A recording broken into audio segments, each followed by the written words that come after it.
Il existe des moments dans l'existence où quelque chose bascule, où la texture même du réel semble se modifier sans qu'aucun événement spectaculaire ne vienne marquer cette transformation. Ce ne sont pas des instants bruyants ni des révélations fracassantes, mais plutôt des glissements imperceptibles, comme si les couches invisibles de l'expérience se réorganisaient silencieusement. On peut traverser des années entières sans remarquer ces seuils délicats. Puis soudain, dans le silence d'un matin ordinaire ou au détour d'une pensée fugace, quelque chose se reconnaît en nous. Ce n'est ni une promesse ni une certitude, mais une qualité particulière de présence, une manière d'habiter le temps qui échappe aux explications trop simples. Peut-être que cette qualité a toujours été là, tapie sous les couches d'habitude et de répétition, attendant simplement que le regard intérieur se tourne vers elle. Peut-être que certains chemins ne se révèlent que lorsqu'on cesse de les chercher avec tant d'insistance. Il y a dans ces instants une forme de reconnaissance qui ne vient pas du dehors mais qui monte des profondeurs, comme si la conscience elle-même se souvenait de quelque chose qu'elle n'avait jamais vraiment oublié. Les relations humaines portent en elles cette même qualité énigmatique, cette capacité à refléter ce que nous portons sans toujours le savoir.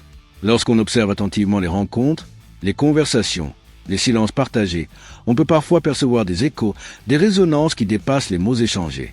Certaines personnes traversent notre existence comme des météores, laissant une trace lumineuse avant de disparaître dans l'obscurité, tandis que d'autres s'installent avec une évidence tranquille, comme si leur présence avait toujours fait partie du paysage intérieur. Qu'est-ce qui détermine ces configurations relationnelles, ces affinités mystérieuses qui défient toute logique rationnelle? On pourrait invoquer le hasard, les circonstances, les coïncidences, mais il reste quelque chose d'inexpliqué dans la manière dont certains regards se croisent au bon moment, dont certaines paroles arrivent précisément quand le cœur était prêt à les entendre. La conscience traverse ces expériences en cherchant un sens, en tentant de tisser une cohérence entre les fragments dispersés du vécu. Parfois, c'est dans l'espace entre deux personnes que se révèle ce qu'elles portent chacune en elles-mêmes, comme si la relation devenait un miroir aux multiples facettes, reflétant non pas une vérité unique, mais un kaléidoscope de possibilités. Le passage du temps sculpte l'existence avec une patience infinie, transformant imperceptiblement les certitudes en questions et les questions en nouvelles formes de compréhension. Chaque choix effectué, chaque bifurcation prise ou ignorée, dessine les contours d'une vie qui aurait pu être différente tout en restant profondément la même.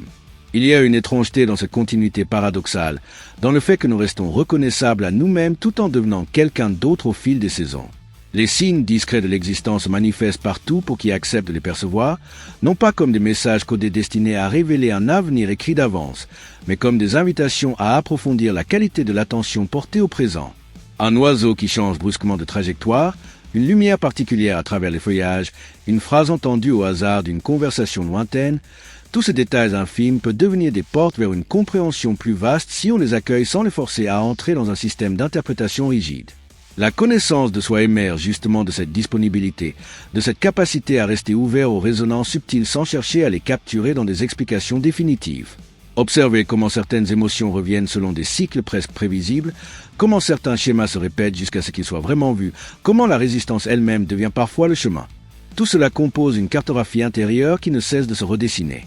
Les moments de clarté alternent avec les périodes de confusion, et peut-être que cette alternance n'est pas un défaut, mais la respiration même de la conscience qui apprend, oublie, puis réapprend différemment. Qu'est-ce qui se passe vraiment lorsque quelque chose s'aligne en nous?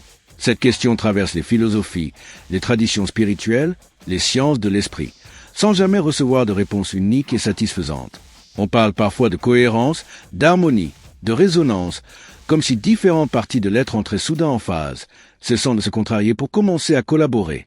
Cela pourrait ressembler à ces moments où l'action devient fluide, où les efforts cessent d'être des luttes pour devenir des mouvements naturels, où ce qui semblait impossible hier apparaît soudain comme évident aujourd'hui. Mais cette fluidité ne se commande pas, elle ne se force pas, elle émerge de conditions intérieures qui se sont lentement préparées, souvent à l'insu de la conscience ordinaire. Peut-être que cette préparation passe par tous ces instants où l'on a accepté de ne pas comprendre, où l'on a consenti à rester avec l'inconfort d'une question sans réponse, où l'on a choisi de faire confiance à un processus plus vaste que la volonté individuelle. Les désirs eux-mêmes se transforment dans ce mouvement, passant de demandes urgentes adressées à un univers indifférent à des aspirations plus profondes qui semblent venir d'une source intérieure plutôt que d'un manque extérieur. Cette transformation n'est pas linéaire, elle serpente, recule, avance par sauts imprévisibles, et c'est précisément cette imprévisibilité qui garde l'existence vivante, ouverte, capable de surprendre. Observer cette dynamique sans la juger, sans la comparer à un idéal préétabli, constitue peut-être l'une des formes les plus subtiles de sagesse, celle qui accepte que le chemin se révèle en marchant plutôt que d'exister déjà tracé quelque part dans un plan invisible. Dans le silence qui suit les grandes agitations, quelque chose de différent peut être entendu, une tonalité plus basse, plus stable, qui a toujours été présente sous le tumulte des préoccupations quotidiennes. Ce silence n'est pas une absence mais une plénitude, un espace où la conscience peut se reposer de ses efforts constants pour contrôler, prévoir, anticiper.